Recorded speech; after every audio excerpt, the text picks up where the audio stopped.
Aw. Look at Vriska using Mindfang's journal to prop up her husk top. Oh my god, my cat's sneezing. Oh, she's okay. She's been sneezy lately. Okay. Oh, she scanned all the pages of her journal. A really good idea. Much fanfare was made of the trial, more than I would have dared to hope. It seems my luck has been returning of late. The High-Bloods surely intended to make a spectacle of the conviction. They filled the court block with peasants ravenous for the comeuppance of a blue blood. I wasn't about to deny them what they came for. It was kind of the authorities to supply me with phalanx of such impressionable spectators. The weak wills were nearly as thick in the air as the rust in their veins. Funny how my other senses seem to have peaked since exchanging glances with the dragon. What an extraordinary specimen. How I've come to covet the creatures since it ruined my fleet.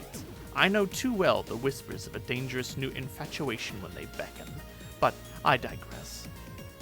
It was simple enough to nudge the hostility of the lowbloods from one aristocrat to another. The subject leaders could not have been pleased, but nor could they have been altogether unamused, I would expect. I wonder if this was part of their unfathomable game. I'll never understand their riddles. I only regret I didn't get to hear the opening statement the neophyte had prepared against me. The case she compiled from all that evidence she burned must have been damning. I bet her remarks would have stung worse than when she severed my arm. She certainly would have shown me greater mercy by taking the other instead. Alas, I mock to disguise the extent of my regret. Had my escape not necessitated her demise, she would have made a lovely rival, if she'd only discarded her childish preoccupation with justice.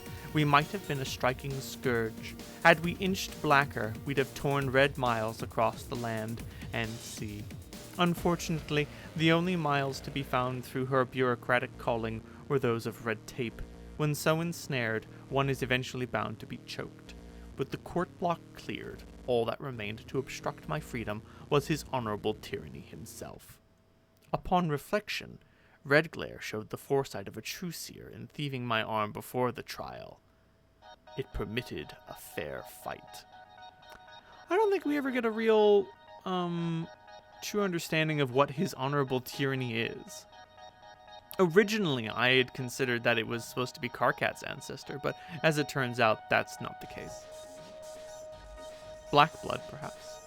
Though I was free, I had no fleet. No matter.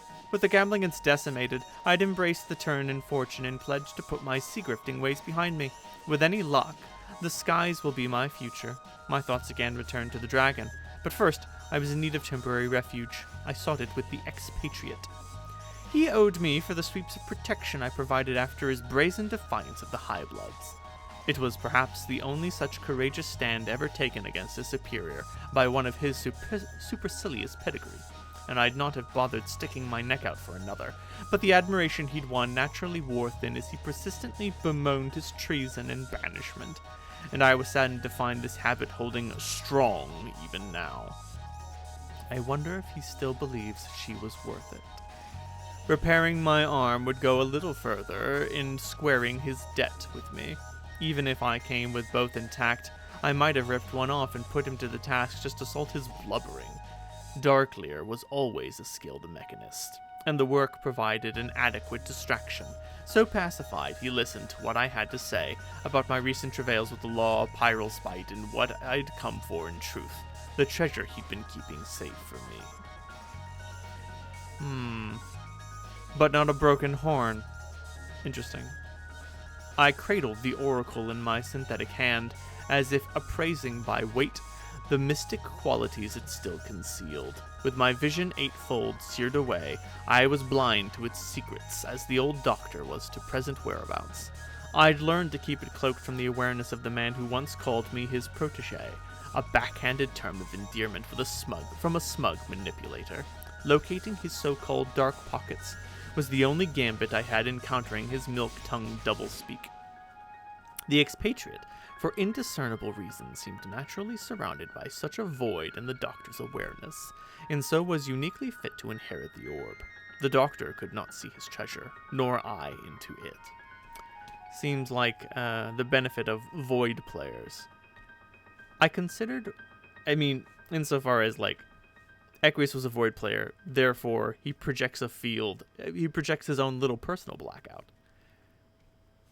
Makes sense, he does not wish to be seen. I considered what to do with it for a while. Should I find Pyralspite by consulting with the Oracle, as I'd done so often to steal fortune from my adversaries? I guessed exploiting some technological means of gazing through its surface may have been simple enough, but I hesitated. Every expedient granted by its counsel, though never instantly, came at a price. Knowing his nature, I'm surprised I only now recognize it as yet another instrument of his spurious benevolence, dangerous by way of selective divulgence. The sense of infallibility his oracle brought me was superficial, and in hindsight weakened my readiness. Knowing my fate so far in advance, I took Redglare's threat lightly. The greatest mistake I've ever made was asking the orb when I would die. But as I revisited the prophecy surrounding this unfortunate query, something struck me. I thought of the man I would have as a matesprit centuries from now, who was said to command any army of beasts, the one it called the Summoner.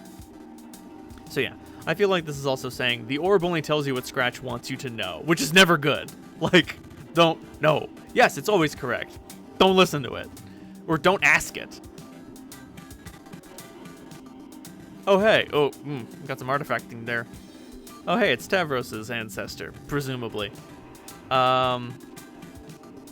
Which makes sense why perhaps Vriska attempted to romance him. Poor decision. Bad idea. Don't. The poor boy isn't ready for it. If my obsession with the dragon should continue to burn for so long, would he be the one to assist me in taming it? I did not have enough knowledge to ask the right questions when I had the opportunity. Were that the case, I might have asked it if it would be his rare abilities of communion that would bring Pyralspite under control. Would it be on account of my influence? And if so, would I exert this influence by taking his will or winning his heart?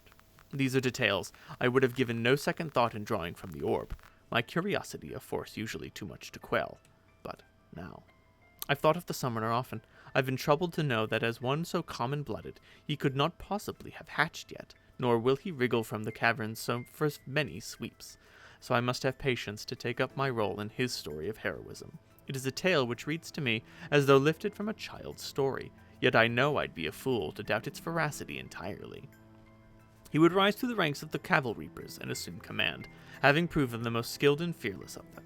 He would exhibit a remarkable pupation, the sort only recorded in myth, growing or perhaps simply revealing a striking pair of wings. His army, thus inspired, would spearhead a major rebellion, surely one at least on the scale of the sectarian revolt crushed by the High Bloods, who thereafter forbade its mention, or any invocation of the heretical symbols at all, even in private journals, which is why I will stick to the fable of the Summoner, and not risk another execution with every oblique reference to the compelling tale of the Sufferer. Resolution to the Summoner's mutiny is foggy, as I only understand what has been related to me through brief answers I thought to solicit. Ultimately, the ire of the Condess would be such that in the settling dust of the conflict, she would banish all from the homeworld except for the youth. She would scatter all who reached maturity to the stars to fight her wars, I presume to keep them occupied, existing in a less centralized state from which such a coup may arise. This is still an incredible notion for me to consider, and I cannot imagine how she would come to enforce such an upheaval in our civilization, though I suppose she will have on her side the advantage of an unparalleled lifespan, and the leverage extended by the hideous psychic prongs of her deep undulating monstrosity. That is, till it chooses another little witch to serve. Nevertheless, I take the prediction as truth, and find it amusing that a homeworld dominated by children will be the great Summoner's legacy. One of them, at least. More importantly, and less amusingly, his legacy will be my demise. You see, I first learned his name when I asked who would be the one to kill me. I've never spoken nor written of him out of contempt for the prophecy, but do so here, in my final entry for this journal. I took this to be a pitiable fate, and scoured the orb for any means of escaping it, or at least to salvage a little dignity from the tale of my downfall. Alas, it had no consolation for my vanity. But as I sit here deciding what to do with the damnable little sphere, I understand my error. It was not in failing to chart a course through future events to turn my fortune's tide, even so many sweeps from now. It was in believing the future was mine to know, and fortune mine to control. If this hero is meant to breathe life into my embittered heart, and if he is to earn the right to run it through, then so be it. For him, I will commit to this page my highest expectations, and for what precious uncertainties left in my future, I renew my vigorous anticipation. The oracle I will resolve to part with. I will conceal it in a crypt bearing the sign of the expatriate, with a map to its location hidden in this journal to whomever finds it. Be wary, for the truth it tells may leave its new keeper blind as I was, though no longer. Flip. Blind Justice. Investigation by Malcolm Brown.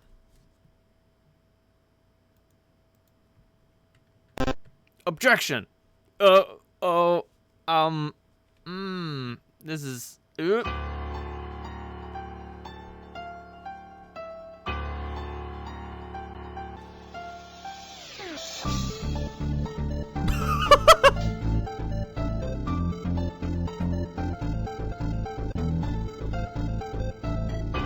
Huh, I'll be headed.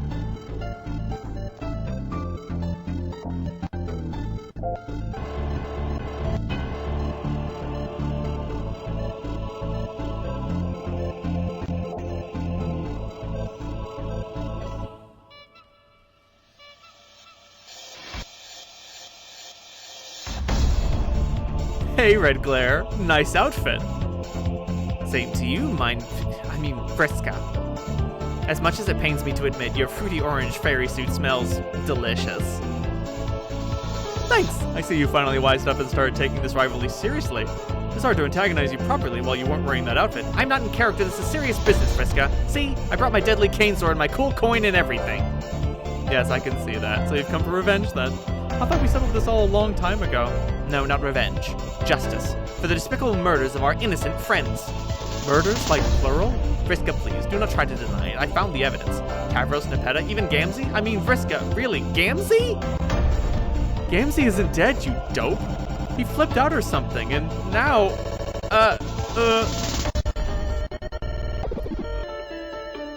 Well, okay, there was, like... one murder I was responsible for. You know, Tavros? Yeah, that was me, I guess. But that's it. He's the only one I've killed. Just that one guy. Facepalm times 3 combob.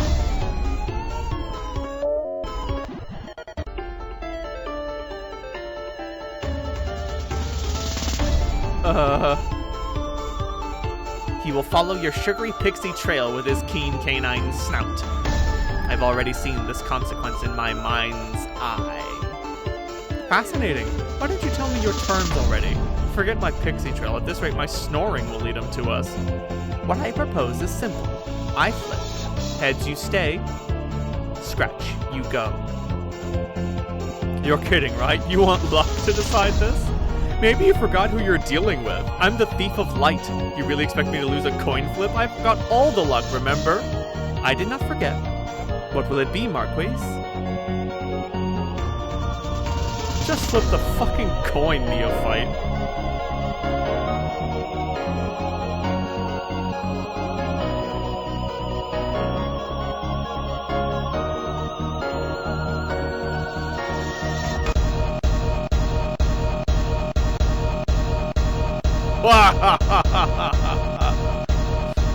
Oh no. The disc is too badly damaged. You can no longer play Homestuck. You're forced to quit. You will not be able to resume playing unless you can repair the scratch in the disc. You'll need to seek the service of someone who is capable of fixing a scratch. A scratch doctor, if you will. Visit Doctor.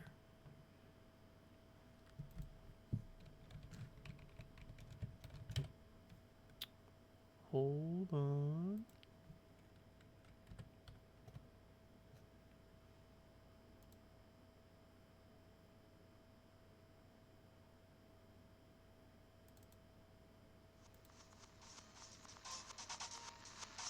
You rang? That was a joke, of course. You didn't. I don't have a doorbell, remember? Haha, hee hoo. Please come in. Ooh, my. Welcome to my apartment. I trust you'll find my voice is more palatable against this decor. I continue to be an excellent host. I'm expecting 2 more guests later. First one, and then another. Make yourself comfortable in the meantime, but don't touch the candy on the table. This is reserved for one of my guests. Let's have a look at this disc here. She really did a number on it, didn't she? It's virtually unplayable like this. What a shame. There are many moments trapped on this disc which you would have no doubt found it to be quite exhilarating. But yes, I can fix it. It will take time, though. I estimate, by which I mean I am certain by way of omniscience, that when I am done we will have reached just shy of the green circle on the card above. I'm sure you've already presumed this mark represents the beginning of Act 6. The disc should be ready to run in time to witness the critical event, a confluence of thickly interwoven aconcurrent circumstances, which have yet been meticulously arranged by myself, influenced to a much lesser extent by you, and by an even more negligible degree our heroes. The scratch will be healed in time to watch these heroes put into motion, yes, the scratch itself. If you don't mind waiting here while I complete my repairs, I will tell you the rest of the story. I will show you as well, as I recover data from the disc, but the visuals I supply will be nothing more than abbreviated snapshots, and my telling will be abridged. Immortality notwithstanding, I'm not going to live forever, you know. Tick. And since for once in my life, time is at a premium, let's get on with it. Where were we? Also, remember to keep track of the banner at the top. Bop, bop, bop. Talk. Never mind, I figured it out instantly because of my unfathomable intellect, limitless knowledge, and mind-boggling charisma. Granted, my charisma had less to do with it than the other qualities, but it didn't hurt, did it? Here, I'll show you. The Seer of Mind had challenged the Thief of Light to a simple game of chance. If the result was the undamaged side, the thief would agree to stay. If not, she would go. The result of the flip was left inconclusive, at which point you decided to pay me a visit. But the inconclusive should not be confused with the uncertain. The actual result was trivial. It was a constant across all timelines. Both the Seer and the Thief knew this. The thief used her abilities to steal the fortune from her opponent and force the flip to yield what she regarded as the most favorable outcome. The seer anticipated this move correctly. This is why I don't care much for gambling. While a sucker is born with each tick of the clock, a cheater is born with each talk betwixt. Also because it is boring, and I am already a very wealthy man. The seer relayed her terms through the generally understood argot of an assassin. The result, go, while at face value would suggest the thief was allowed to leave, was actually the seer's code word for the threat of death. This was obvious to everyone, including the thief.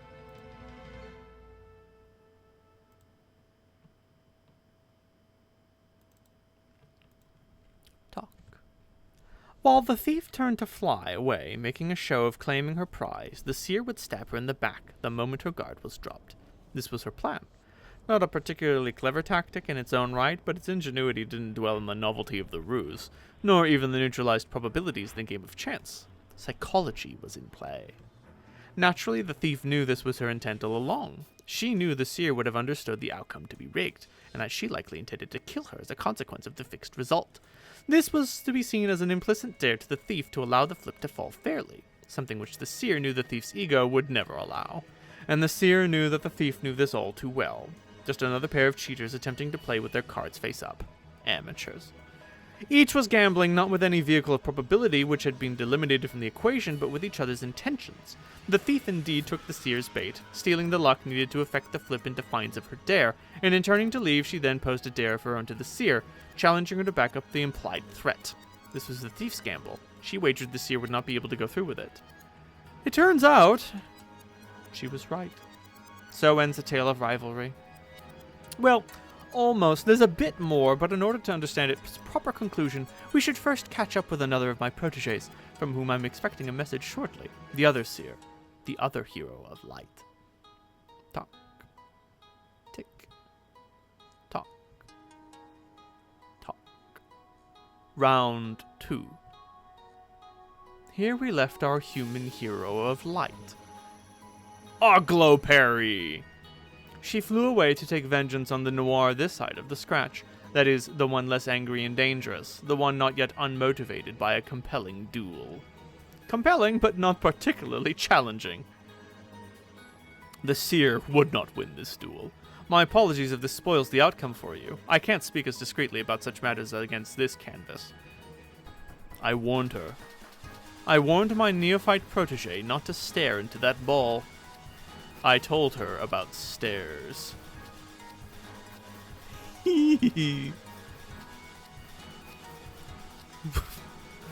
Moving on.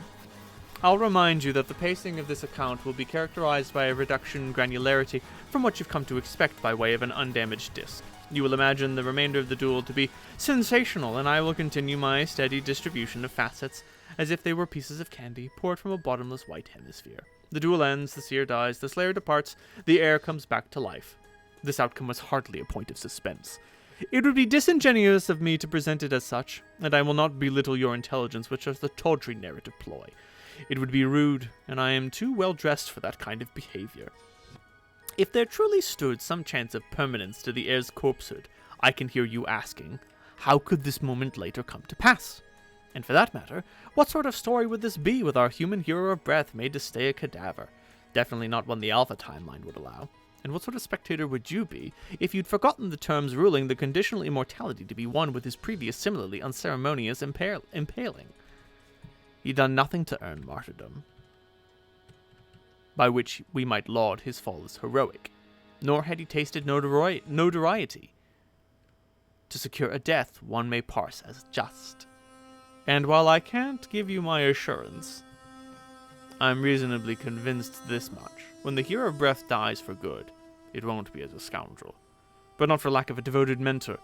If I had served as his mentor directly, rather than as his mentor's mentor, he may have stood a fair chance of perpetrating something underhanded. At the very least, his jokes might have been better. Instead, he got her. The other hero of light. Always bugging him. Bugging and fussing and meddling. What's her deal? Let's find out. I mentioned there was a bit more to her story. I believe it's time to resume it. I trust you won't mind if I step away for a moment. I have important guests arriving soon. If you need me, I'll be up here, making sure everything's in order, which it already is, and keeping an eye, which I don't have, on the clock, which I don't need. Bing. Tick. Tock. Tick. Tock. Bonk. Hello, Jack. Hello, Jack. Tick. Tock. Tick. Tock. There he goes, following the pixie candy trail. Tick. Tock.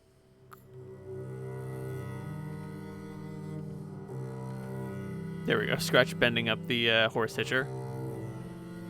Apologies for my preoccupation. I have managed to pacify the rowdier of my two other guests with sugary little black dogs, so that I may continue my narration, but only briefly. In a moment I will go stand over by my typewriter and teach my neophyte protege the consequences of taking advice from strange men on the internet, while I continue to attend my second guest, who is you from an earlier point in the story. Remember? We met here in my apartment a little while ago. At that moment, I was busy hosting you from the future, who is you right now, but I did not mention this at the time. I would have introduced you, your past self, to your future self and vice versa, but it is well known fact that past and future selves tend not to get along. A good host would never tolerate the potential for discord among guests. And as hosts go, I am simply the best there is. Please don't be alarmed. Past you was just leaving. Or was I? The two heroes of light had challenged the same Jack Noir, the one straddling the scratch in about 20 hours of his own time, to a circumstantially simultaneous pair of duels.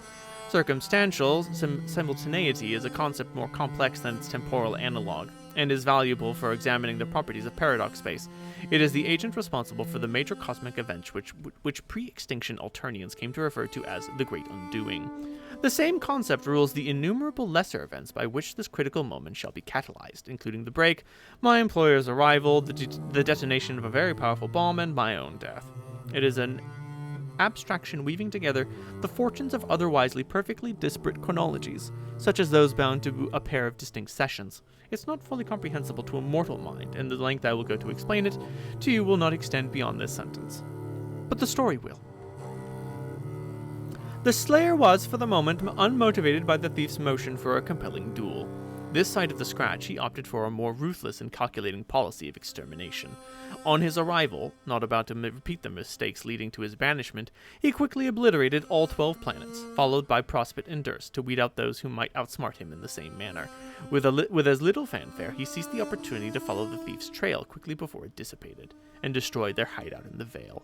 And now knowing her position, he would soon return for the duel she desired, but not without a pair of trophies. Oh, wait, hold on. Where's Jack going? Jack in the top area. Oh. Oh no. Jack, put the oil down. Also, goodbye, Karkat and Terezi. Nice knowing you. Tick. Tock. Again. Oh, looks like Jack's pouring oil all over the place. Well, he's got clocks to burn. You know, it's one of his favorite things to do. Again, sorry for the interruption. My conversation with the girl ran a bit long, slightly exceeding the 1 second I scheduled for it. This is where events begin to outpace my awareness. The deeper into this dark pocket we explore, the more I will be forced to speculate. I rarely have cause to rely on probability, but luckily for you, my guesses are better than anybody else's. Tick. I've always believed that a good storyteller should keep a comprehensive record of past events on hand. A scrapbook of personal significance, for instance, from which he may piece together current moments from past ones of a similar, if not identical, nature. It's more efficient that way.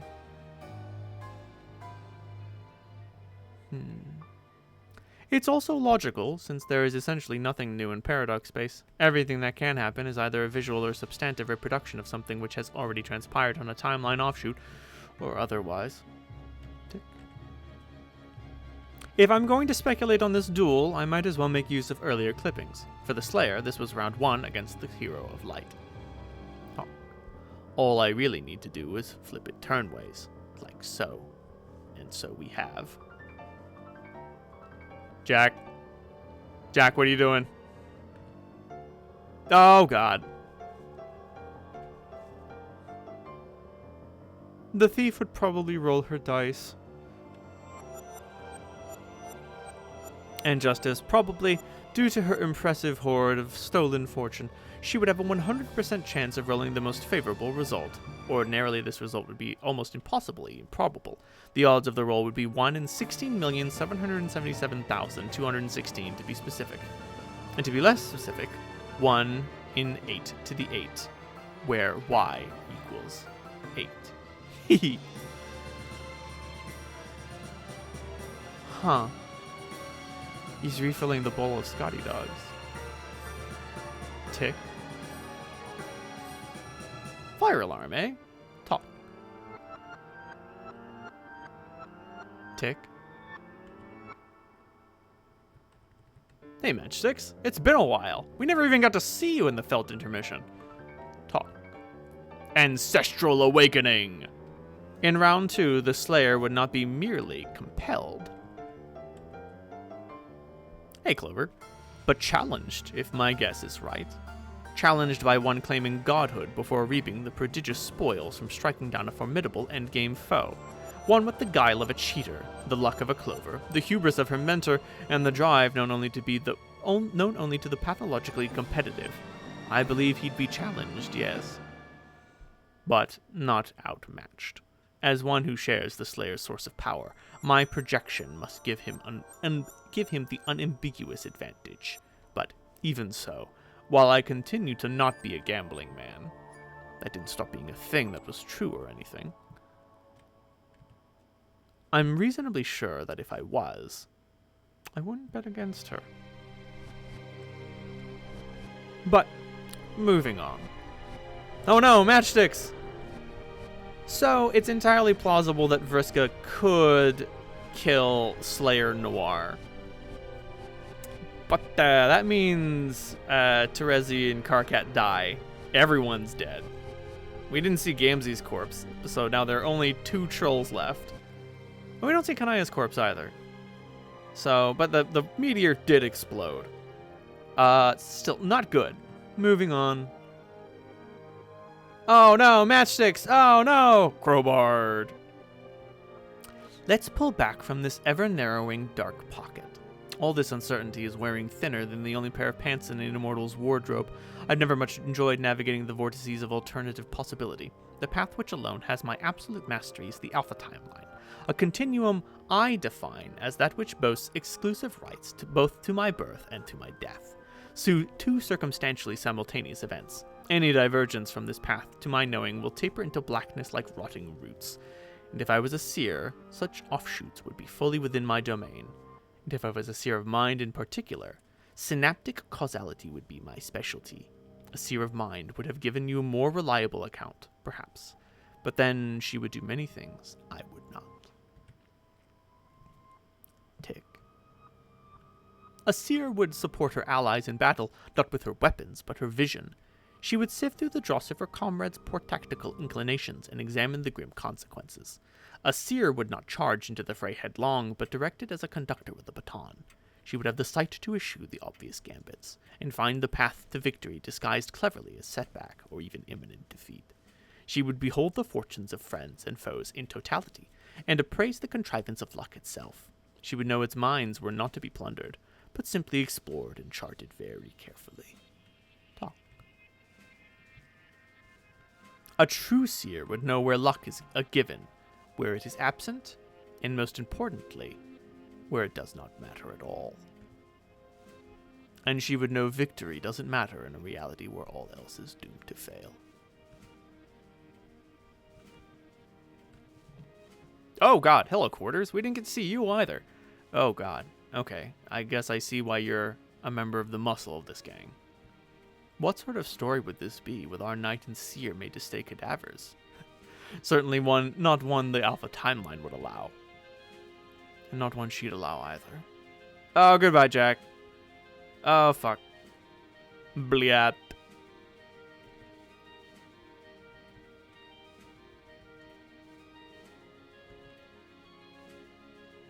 Two villains unceremoniously killed.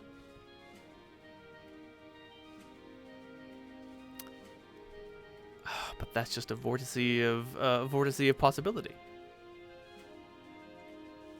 Congratulations, Terezi. You're a murderer now.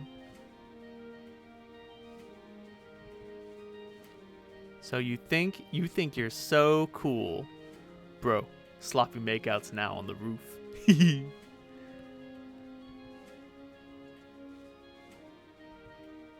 Hey, buddy. Had to take a sip of blood. Just a little bit. Just enough to top her off. Hello, Snowman. Hello, Gamesy. Hello, Warhammers. Where'd you get the Warhammer of Zilliu? We do know that Snowman is an accomplished seer of mind.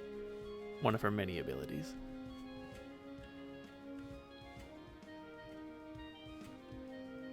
The message to John, the Blackout. The Lance, Quarters, dead. All of the dots, John. All 16.77216 million of them. Still dead, huh? Or are you too busy weeping over her corpse to pick up that headset and answer me? You can't fool me, John. I know you're not staying dead for long. And it's not just because I can clearly see you're alive in the future. You see, we are both the best there is, and therefore we have special privileges when it comes to the mortality. It's hard to keep a god dead for good. We can only die under very specific circumstances. Didn't I mention this? Ooh, the glow of resurrection. Oh my. Holy fucking shit. Sorry, there's something delightfully hot about someone smoking a cigarette out of a bloody cigarette holder. Ooh. Very nice decoration. Heroic, or just. Nothing too glorious about the way you just died, I bet. Let me guess, even after all my lessons, you allowed yourself to get sucker stabbed, right? Pretty lame. I mean, lucky for you it was lame. I guess being lame pays off and dying a hero is what gets you killed. If our hero of breath reached god tier, he would have been completely indestructible. Damn, I forgot. I was gonna stop ripping on that guy since he got stabbed through the chest and died. Whoops. Vriska, you're the one who fucking killed him! Anyway, I figured you'd probably be safe from a just death too, since I'm pretty sure you haven't done anything all that despicable yet. Stop. Stop! I don't know for sure, but I'm betting that if I go to fight Jack, it will wipe out all the bad things I've done. I think if I die, it'll be a hero's death, so it ought to stick. Pretty good motivation to win the fight, though, don't you think? One way or another, I think this will be my last big challenge as a gamer. As such, I'd like to pass my dice on to you. It is very important to me that they stay in good hands. John, that you continue their legacy, and that of my ancestor. 8 to THE, 8TH. 8 to the 8th. Use the code. I'm sure I can count on you to make something really awesome with it. Slick, I am serious. Please stop. Still not alive yet. Man, you better hurry up. She probably doesn't have much time left. Trust me, what she's going through on Durst right now is not much fun. Okay, I guess I should mention why I'm trying to contact you now of all times, rather than just skipping ahead. Remember how we talked about your backup plan? The one you've devised to defeat Jack in the off chance I fail? Well, it's not going to work if Rose is dead, is it? You have to wake her up, breathe some life into her. Do the windy thing with your lips. You know what that means. Oh my. Oh my! You gotta kiss her. Don't worry, I still can't see you, so there's no reason to be bashful or anything. And since we're a couple of professionals here who are focused on winning, we both know it doesn't really mean anything. It's not like I'd be jealous even if I could see. Why would I be? Or maybe that didn't even cross your mind. Man, why am I even talking about this? Oh my, oh my, oh my, this will not do it all. Oh God. Let's just forget I said that. This isn't really how I wanted this conversation to go. I guess I was assuming you'd be talking back by now, so now I'm just talking and spinning my wheel device like an idiot. Maybe I don't actually know how I wanted it to go. I guess I could just shut up and skip ahead on your timeline a little and talk to you when you're alive. That makes sense, so I guess I'll do that. But then, maybe if I did, I wouldn't actually say what I wanted to say. So I'll just say it. Pardon me while I adjust the narrow fenestrated wall. Bang, bang, bang! To be honest, I'm nervous about this fight. But I'm still going through with it, for a lot of reasons. To save my friends, or at least the ones who are still alive. Oh, and I guess to save reality itself from being totally fucked up, there's that too. But I think what's motivating me to win this fight the most is the possibility of getting to meet you when it's all over. Maybe I can finally put all this terrible stuff behind me, and I won't have to worry about being the best anymore, or proving what a ruthless killer I can be. Maybe I can try out whatever is supposed to be normal for a human. Who knows, it might not be as boring as it sounds. Maybe. If you're not too freaked out by all the bad things I've done, or the fact that I am an alien, we could go on a date. To redirect the view from this impropriety. Oh my goodness. Hate snog. Don't worry, it could be a human date, and whatever that entails. No weird alien stuff, I promise. And no killing or murders, or even talking about killing or murders and such, just whatever you like to talk about and whatever you think is cool. I could even be persuaded to watch one of your absurd human films. Do you like any others, which features that rugged human with the long hair and the wounded arm? You know the one. The sweaty guy with the mutilated animal and the speech impediment? Those would be tolerable to watch, I bet. Oh, there we go. Jade, doing frog things. There. Well, think it over. Before I go, I'll get in touch one more time later on when you're alive, and maybe have something to say about it. Oh yeah, sorry about your adult male guardian. I wasn't trying to be deceptive by not telling you. I decided not to, because I didn't want to be the one to make you sad about it. Was that selfish of me? I don't know. You would have found out regardless, like we all did. There are things we care about that we just have to leave behind. It just sucks for those who aren't in as much a hurry to leave it all behind as me. Wait, someone's coming. Hang on. I am a wonderful chaperone, as well as an excellent host. Ah, Dave is collecting frogs. The forge has been stoked. We never really figure out how that happens. I guess it's not very important. There's probably just a puzzle thing on her planet that wakes up the volcano. God. Scratch shooing away snowman. Oh god, she's wearing her RP outfit. What the hell is she up to? Man, she's got her dumb dragon doll and everything. Guess she means business this time. Damn it, I gotta go deal with this now. Anyway, if you actually get around to reading any of this, thanks for listening, John. If my outrageously great luck has any say in the matter, we will be meeting up in no time. Just please consider what I said. Okay, later.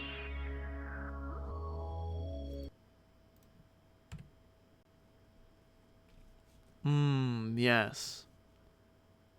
For our hero of light, was her death heroic? Or just heroic?